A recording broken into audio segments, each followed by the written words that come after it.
And that was in 1944, but I had came in the fall 1943, Yeah. Wow.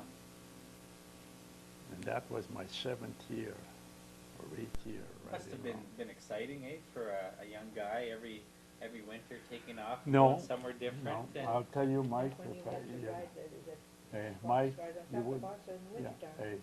you wouldn't believe it if it would have been the way I raised. And here now you don't do anything. You don't hear the name hell anymore. you Yeah. know. But the way I was raised, like 3 years in the convent, heaven and hell, and it really scared the heck out of you. So I'm telling you how bad it was one year. I think it was 1938. I come back. I went down to North Bay. Then they had a strike. I was there, I don't know, 6 weeks or something. To me, all I had bought, like I say, I wasn't dressed properly. I'd go in the bush, or I had to buy this big slack, what you call, with the legs tight, but the big winter pants, Yeah. and Like breeches and a pair of boots. And I had worked 6 weeks. There's a strike, so they closed the camp. What do you want me to do? And that's in December by that time, because I used to leave in October, late in the fall. And the guy said, I owe him $1.08.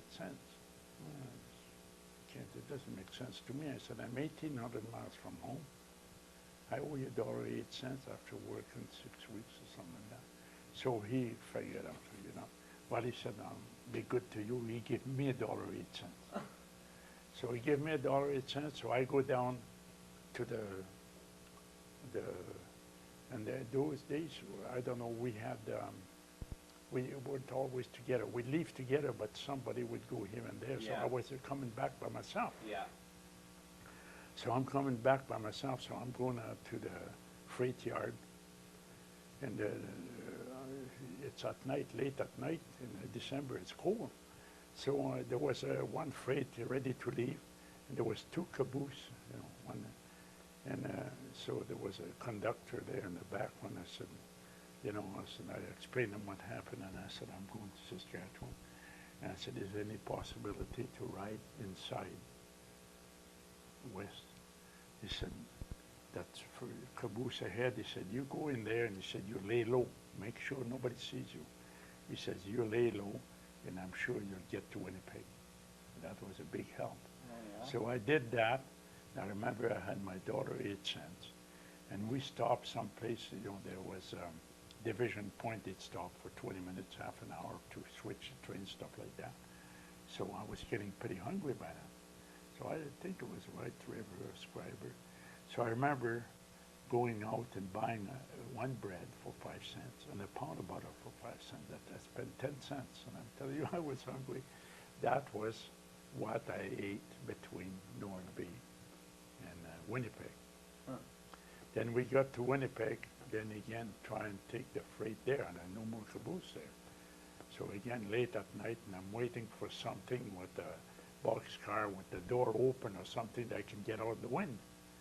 So freight after freight, finally I grabbed one. They had this air conditioner car, which was very dangerous thing to ride, but so they had the kind of, at each end they had, so that the stuff don't freeze in it.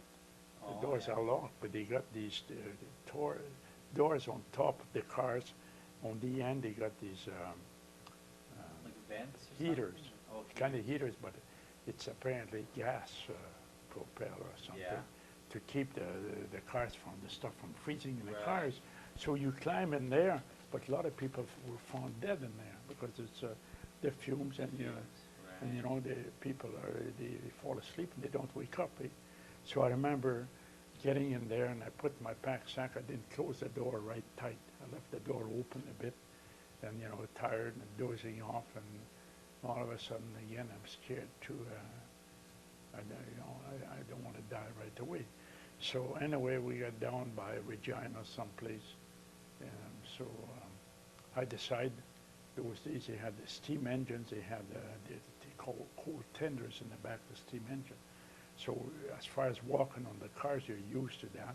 So I'm walking on every boxcar. When I got down to the tender, there's a kind of a board on each side with a railing to hang on.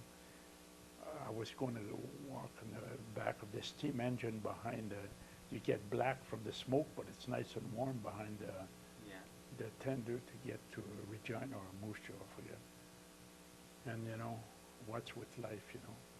I'm walking down and there was 3, 4 o'clock in the morning. I just felt like, you know, if I Yeah. would have left the thing going, that was happening all the time. Yeah. But I was raised those days that you commit suicide, you go to hell. Yeah. So it keeps you. Yeah. Otherwise, I would have went. I'm telling you, there was. I never, you know, there was nothing to live for. Yeah. And you got that kind of life, you know. Yeah. Then I remember making it to Swift Current, Swift Current, Moose Jaw, and I was lucky. I got down to Moose Jaw, and they were right by the railroad. They have this, I don't know what it is, Petro Canada, a big oil refinery thing. And I remember the garage, La Rochelle garage in Pontex. The guy had a big tanker truck with La Rochelle on it, and he used to haul his own gas and gas for the other things. And all of a sudden, I see that truck there, you know, by the rail yard. So, gee, maybe I'm lucky. So I go there, and yeah, he was there, and he was ready to leave. He said, I'm by myself, so lots of room.